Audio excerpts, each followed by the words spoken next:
If you're hearing this, you must love horror, science fiction, and weird tales. You can help spread that love by signing up at patreon.com/Lord Blood-Rah. There you can help support the production of Lord Blood-Rah's Wrackin Auditorium, a podcast featuring chilling, old-time radio horror shows best listened to in the dark. Lord Blood-Rah's Wrackin Theater, presenting the best, worst, and wildest horror and science fiction films ever made.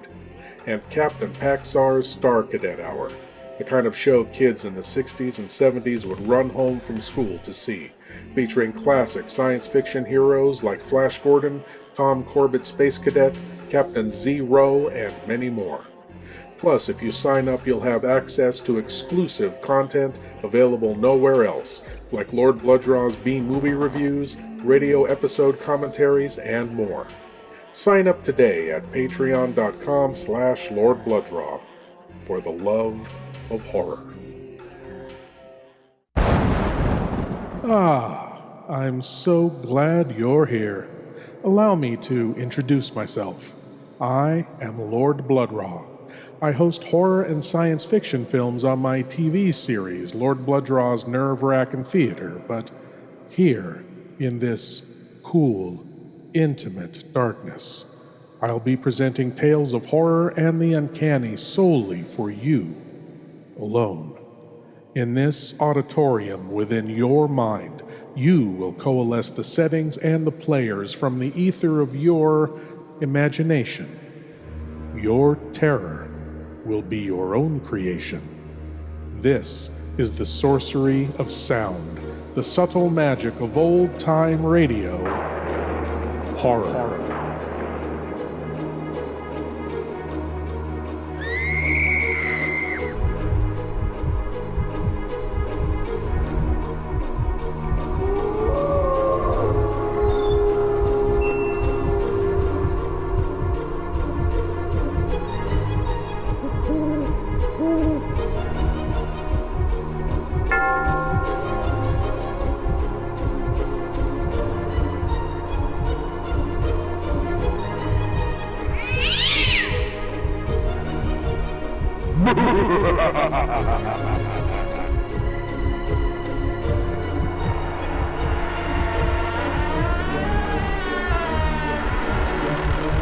Please leave your eyes at the door. You will not need them. This is Lord Blood-Rah's Wrackin Auditorium. Everyone knows about haunted houses. They have creaking doors, cobwebs, unexplained sounds, spectral figures appearing from thin air. The usual fare for a haunted house. Here, then, is a tale of an unusual and rather vicious haunted house. Here, from Suspense, comes the tale, The House in Cypress Canyon. And now, Roma Wines, R-O-M-A, Roma Wines present Suspense. Tonight, Roma Wines bring you Robert Taylor in The House in Cypress Canyon, a suspense play produced, edited, and directed for Roma Wines by William Spear. Suspense, radio's outstanding theater of thrills, is presented for your enjoyment by Roma Wines. That's R-O-M-A, Roma Wines. Those better-tasting California wines enjoyed by more Americans than any other wine. For friendly entertaining, for delightful dining. Yes, right now, a glassful would be very pleasant, as Roma Wines bring you Robert Taylor, star of Metro-Goldwyn-Mayer's Undercurrent, in a remarkable tale of suspense.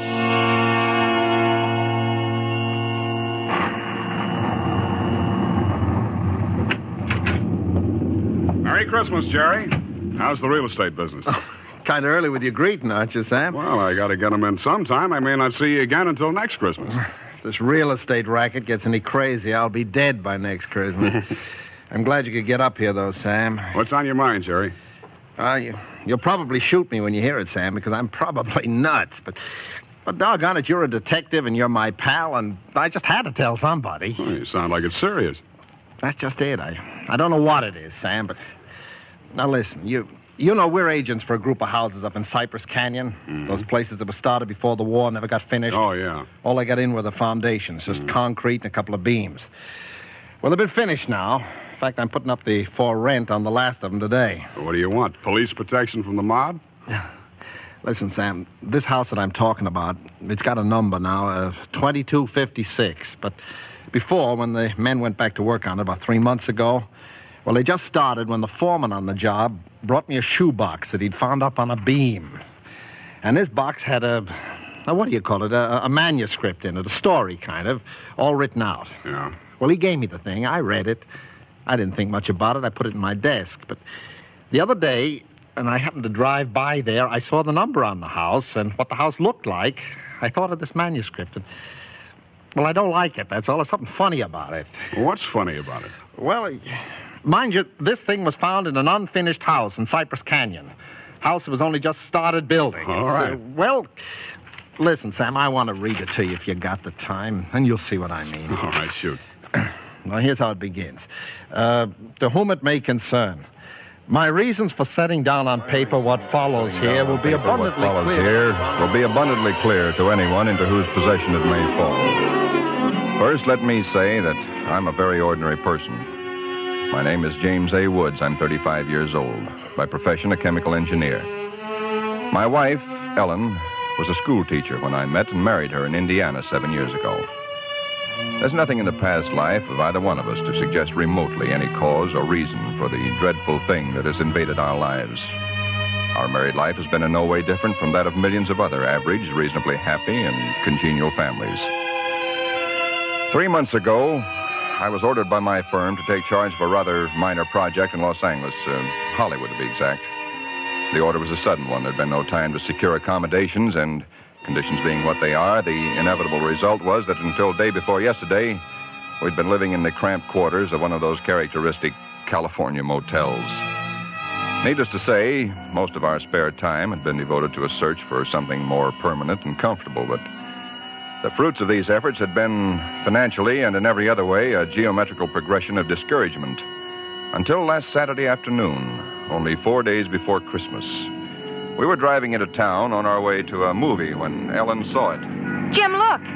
What? That sign in front of that real estate office. Oh, yeah. But don't you see what it says? For rent, furnished, 2-bedroom house, close in, immediate occupancy. Yeah, uh-huh. Aren't you going to stop? Oh, Ellen, you know what a sign like that. It'd mean right out in plain sight in front of a real estate office. Oh, yeah, but Jim... Either they want $600 a month... We'll never know until we ask. And if it's any good at all, there are probably 50 people fighting for it right back there now. Well, honey, there's no harm in trying now, is there? You really want to go back? Oh, it's probably foolish, but what can we lose? Okay. Oh, darling, come on, cheer up. How do you know? Maybe our luck's changed. Maybe fate's going to give us a nice new house for a Christmas present.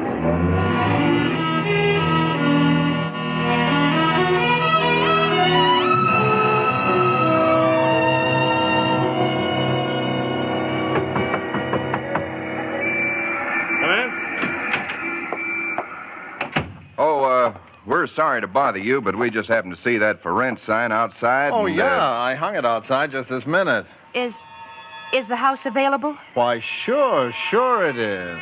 Let me introduce myself. My name is James A. Woods, and this is my wife, Ellen. How to do? Wow. Looks like it's fixing to rain. Yes, so it does, doesn't it?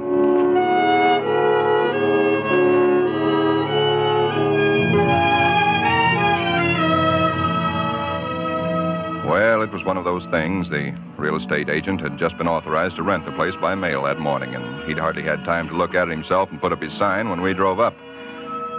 It was just an ordinary little California house about halfway up Cypress Canyon, number 2256. Just an ordinary, undistinguished little house. The agent didn't know much about it. Construction on it had been stopped by the war, and it had just been completed and furnished lately. Been vacant while somebody's estate was being settled, and now it was owned by a bank in Sacramento. Of course, we didn't Got care this about key all in the that. mail along with the authorization to rent. Only one there is. Of course, you can have duplicates made. Yeah, seems to stick a little. No, there it is. doesn't sound as though that door had ever been opened. Well, a little oil on the hinges will fix that, all right. Oh, sure. Now, here's your living room. Furniture's a little dusty, of course. You got to expect that. It's good furniture, though, you see? Benson Brothers. Yes, uh-huh. Now, over here's a little den. Paneled, you see? Radio, fireplace. Really a very attractive little room, particularly for a man. Uh-huh, yep. Now, the bedroom's off the living room here. Everything all on one floor, you understand? Uh-huh. It's quite nice, I think. Yes, uh-huh. You can see you get the morning sun here. There's a view of the canyon through these front windows. You got cross ventilation. That's about all there was to it. Wasn't the best place in the world. It was small and badly built, but what would you have done? We took it with as little inspection as that. It was the Saturday before Christmas. And the very same evening, we were struggling up the steps from the road with suitcases and boxes and armloads of clothes and all the endless bric-a-brac that people collect and never know they have until they move. Ellen began unpacking, and I began moving things around and taking the worst of the pictures off the wall, doing all the little things that everybody does when they move into a new place and try to give it something of their own Don't be personality. such a sour So- puss. You know, it's a roof over our heads for Christmas. That's more than we ever thought we'd get, isn't it? Now, what in the world are we going to do with those two pictures? Why don't we just leave them where they are? Jim, we can't. They're too awful. Well, all right, put them in the closet then. I can't. Both the closets are jammed full. No, I mean the other one in the little alcove off the den. At least there's a door there. I suppose it's a closet. I don't know. If that isn't a commentary on the housing problem, huh? A woman moving into a house without even knowing where all the closets are. Take the pictures down, will you, honey? Bring them in here. Okay. All right. Guess you'll have to help me with this door. I can't get it open. Let me see it. Well, of course you can't, silly. It's locked. Where are those keys we found in the desk? Here they are. No, not this one. Sure, this one won't work. No. Feels like an awful solid door for a closet. Oh, and that's one solid door in the house.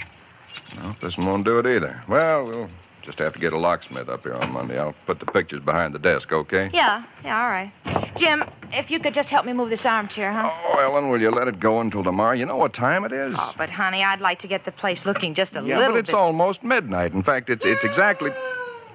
What was that? Tomcat, I guess, out in the brush somewhere. Sounded near. Oh, hope that doesn't go on all night. Well, there's much we can do about it. Come on, Ellen. I'm dead tired. All right, Jim, all right. Where'd you put the toothpaste, honey? It's right in the medicine cabinet. Oh, yeah. Jim, we ought to get some firewood tomorrow. You know, a fire in that living room would make all the difference in the world. Can't. Sunday. Well, Monday then. Jim, I think red curtains are what we need, don't you? Mm-hmm. You know, just at least for the living room. Anyway, the ones in there now have just got to come down. Yeah, I suppose they do. What do you think of red? Well, I guess it's all... Jim. It's some tomcat. Jim, it sounded in the house. Oh, now, how could it be in the house, Ellen? We've been over every inch of the house. Except that closet. Now, how could a cat or anything else be in a closet that's been locked up for over a year? Oh, I don't know. It's probably under the house. A wildcat or mountain lion or something. I hear they have them in California. Jim, I don't like Well, it. neither do I like it, but there's nothing we can do about it tonight. Oh, maybe we ought to call somebody, the police or some don't neighbors. be silly, Ellen. You act like a kid. Come on, let's go to bed, huh? Well, all right, I suppose it is silly. Jimmy, did you lock the door? Yeah. Can I turn out the lights now? Yeah. All right. Good night, Ellen. Sleep tight. Good night, Jim.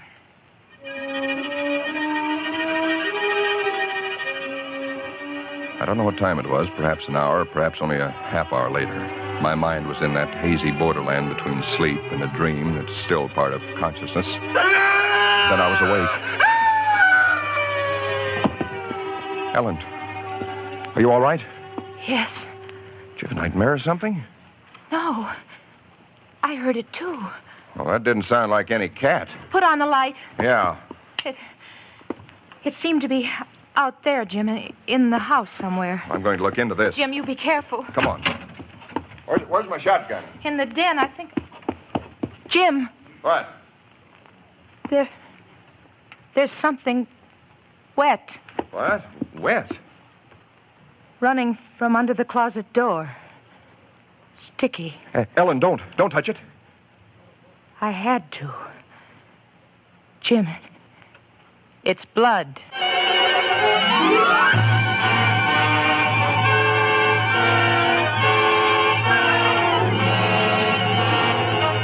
For Suspense, Roma Wines are bringing you Robert Taylor in the house in Cypress Canyon. Roma Wines' presentation tonight in radio's outstanding theater of thrills, Suspense.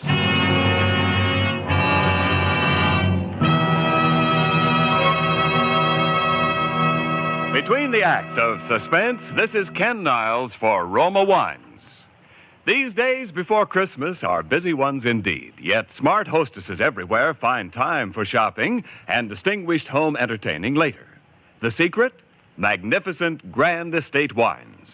Presented by Roma, America's greatest vintner, Grand Estate wines add distinction to your hospitality on a moment's notice. Make your holiday welcome, effortless, and in perfect taste.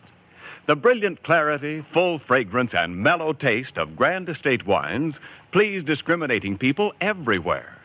For Grand Estate wines, limited bottlings by Roma, are born of choicest grapes, then patiently guided to superb taste richness by Roma vintner skill, necessary time, and America's finest winemaking resources. Delight your guests with Grand Estate California wines. For entertaining, medium sherry, ruby port, or golden muscatel. For dining, Burgundy or Sauterne. So insist on Grand Estate wines and enjoy the crowning achievement of vintner skill. And now, Roma Wines bring back to our Hollywood soundstage Robert Taylor as James A. Woods, with Kathy Lewis as his wife Ellen, in the house in Cypress Canyon. A tale well calculated to keep you in suspense.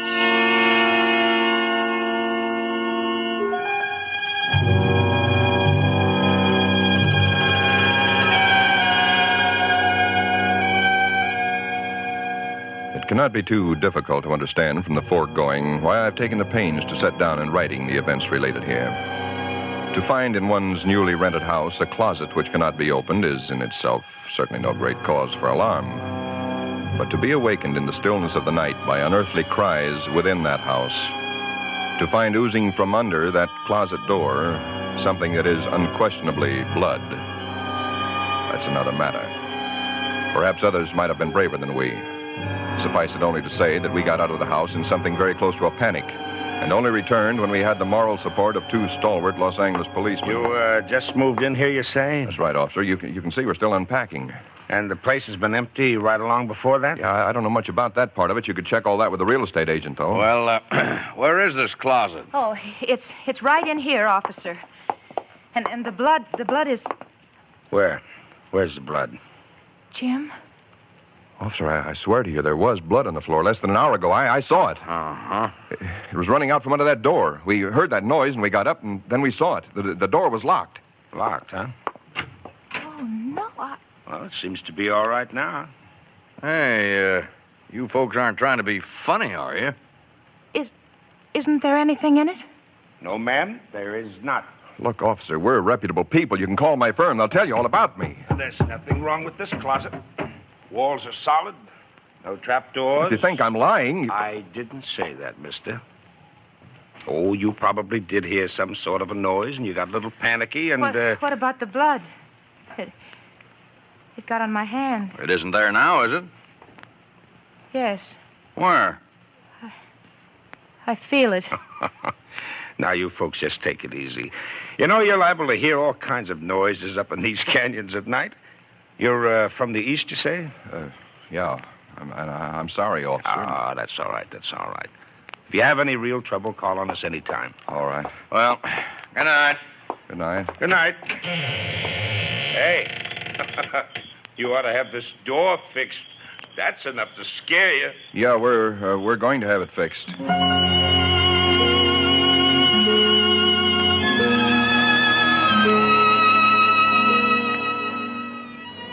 We didn't say much about it after that. There wasn't much that could be said. The next day, I went down to a lot and bought a little Christmas tree and some trimmings, and we tried to pretend we were cheerful, but there was an uneasiness between us that had never been there before. Ellen seemed tired and listless. Several times during the day, I noticed her washing her hands with a brush, scrubbing the one that had touched the blood. That night, we each took a sleeping pill and went to bed.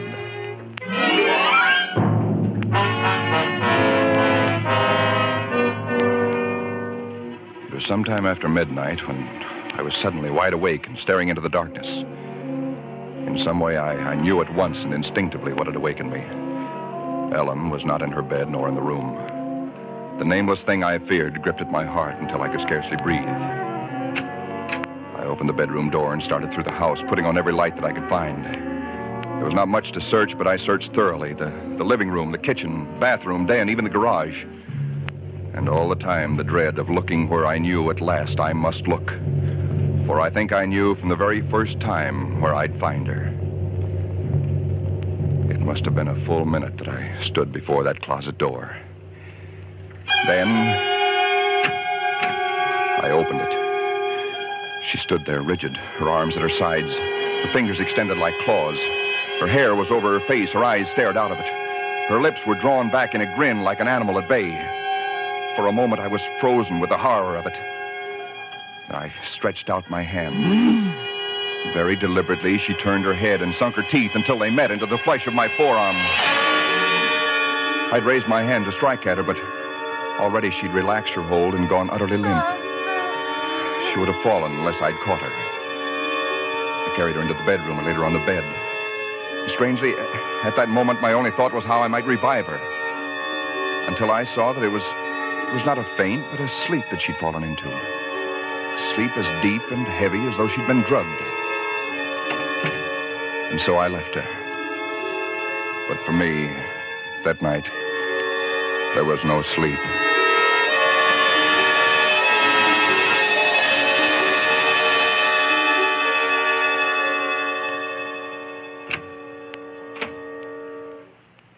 Jim?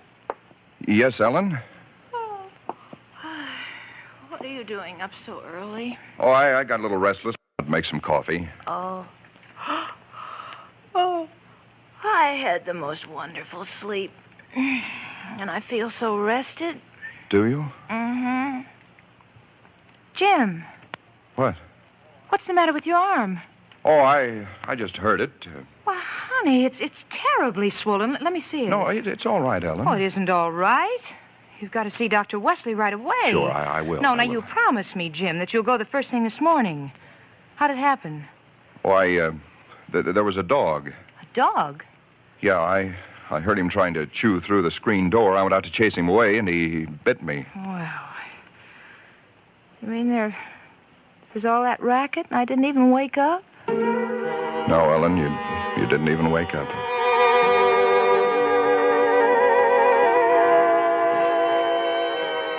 It was clear to me that Ellen knew nothing of what had transpired the night before.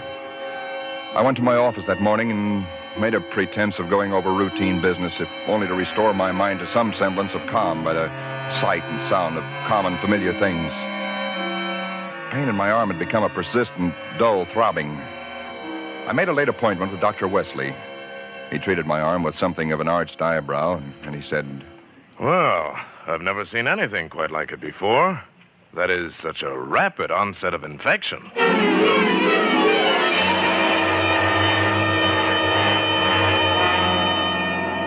It was dark when I left his office. I hadn't realized it was so late. Driving home, my car seemed sluggish until I saw the needle on the dashboard and realized that I was pushing it to the utmost of its speed. That I was racing home to prevent something before it was too late, before the darkness had conspired against me. For somehow I already knew with certainty that it was the darkness and the night that I had to fear. The curves of the canyon seemed endless. And then the cold fear leaped up inside me. My house, too, was dark. I went slowly up the stone steps from the road, looking, praying for some sign of light or life. There was none. The house was empty. Ellen was gone. I looked with the same self-torturing thoroughness, and in that closet first of all, knowing as I did so that it was hopeless. And so, alone in that empty house, I waited, powerless and helpless now, deadened in thought and will, empty as the house itself, save only for the overwhelming sense of a terrible foreboding. For some time in the early hours of the morning, I snapped on the radio, shortwave. Why? Surely a minor question now. I only know that I did. And then I heard it. Car 58, car 58, go to Laurel Canyon, the 4000 block. A report that a man has been injured or attacked. Condition thought to be critical. Ambulance will follow. That is all.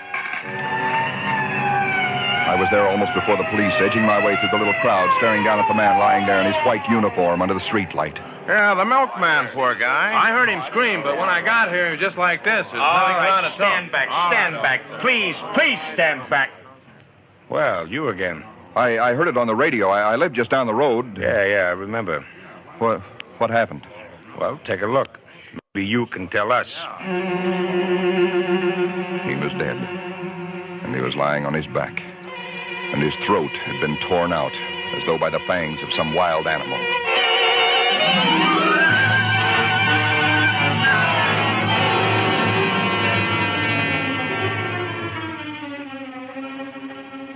It is now Christmas Eve, or rather Christmas morning, for it's a little after midnight.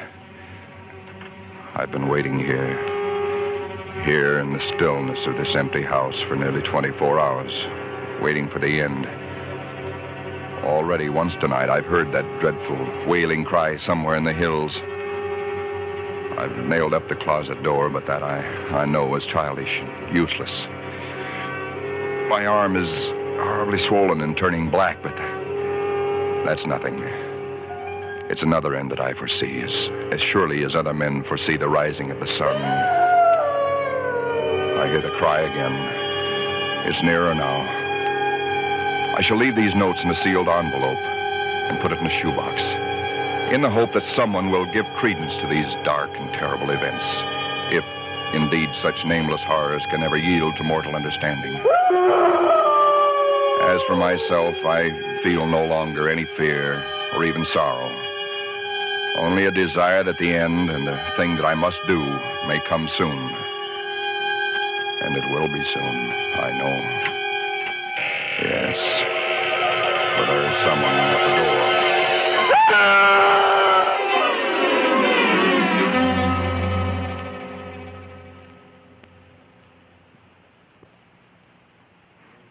Someone at the door. Huh. What do you make of it, Sam? It's quite a yarn. But what of it? That's what I thought. Now, listen, that's not quite all of it. Huh? Clip to it's a newspaper clipping. Listen. Hollywood, December the 26th. Police reported what was apparently a case of murder and suicide in Cypress Canyon sometime in the early hours of the morning.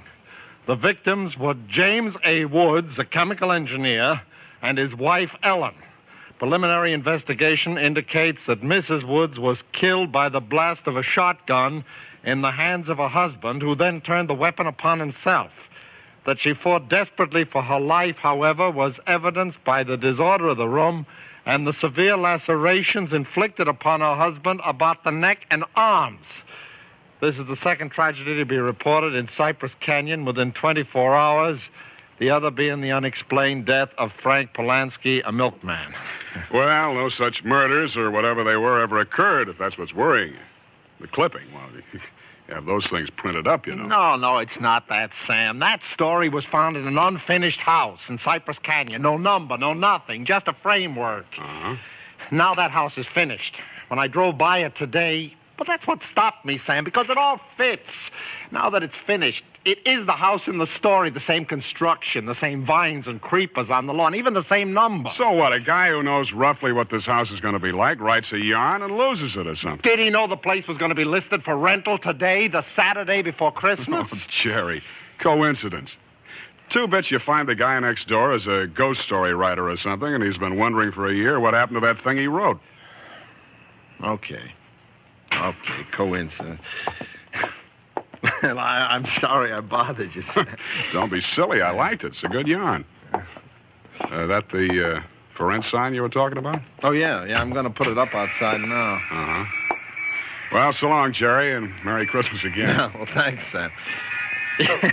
I guess I was kind of silly, all right, huh? Listen, when a guy named, whatever it is, Woods, with a wife named Ellen, comes in to rent that place from you, then you can start worrying. Yeah. Well, so long, Sam. So long, Jerry. Come in.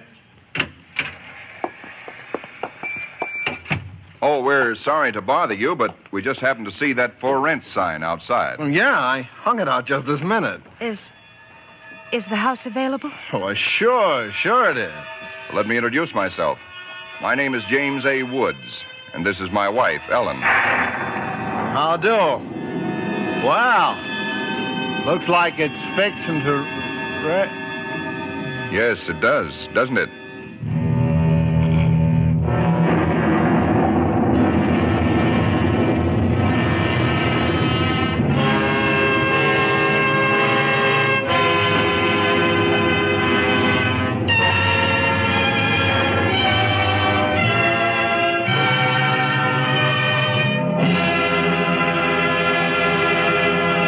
Suspense. Presented by Roma Wines, R-O-M-A, Roma Wines, selected for your pleasure from the world's greatest reserves of fine wines. Tonight's original suspense play was written by Robert L. Richards. Next Thursday, same time, you will hear Miss Susan Peters as star of Suspense. Produced by William Spear for the Roma Wine Company of Fresno, California. This is CBS, the Columbia Broadcasting System.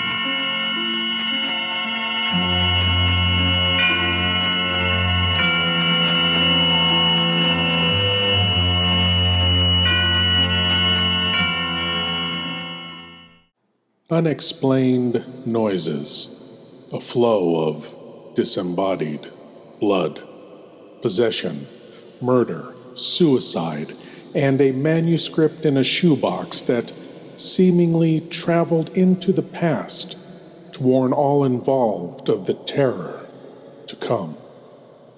The real estate agent hesitated at the end there, recognizing they were about to live through the horrific story found in that shoebox.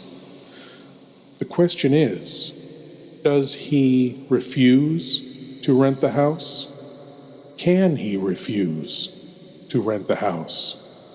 Or is he and that young couple simply doomed to repeat this tale over and over and over and over again? If you're hearing this, you must love horror, science fiction, and weird tales. You can help spread that love by signing up at patreon.com/Lord Blood-Rah. There you can help support the production of Lord Blood-Rah's Wrackin Auditorium, the podcast featuring chilling, old-time radio horror shows best listened to in the dark. Lord Blood-Rah's Wrackin Theater, presenting the best, worst, and wildest horror and science fiction films ever made. And Captain Paxar's Star Cadet Hour, the kind of show kids in the 60s and 70s would run home from school to see, featuring classic science fiction heroes like Flash Gordon, Tom Corbett Space Cadet, Captain Zero, and many more.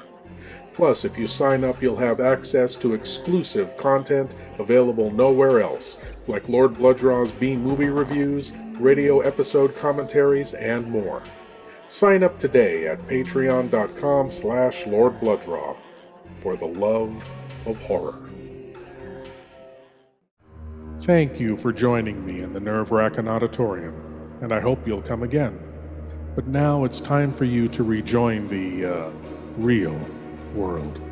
I am Lord Blood-Rah, and I'll be waiting here for you in the shadows of your mind until the next time you seek the darkness. Good night.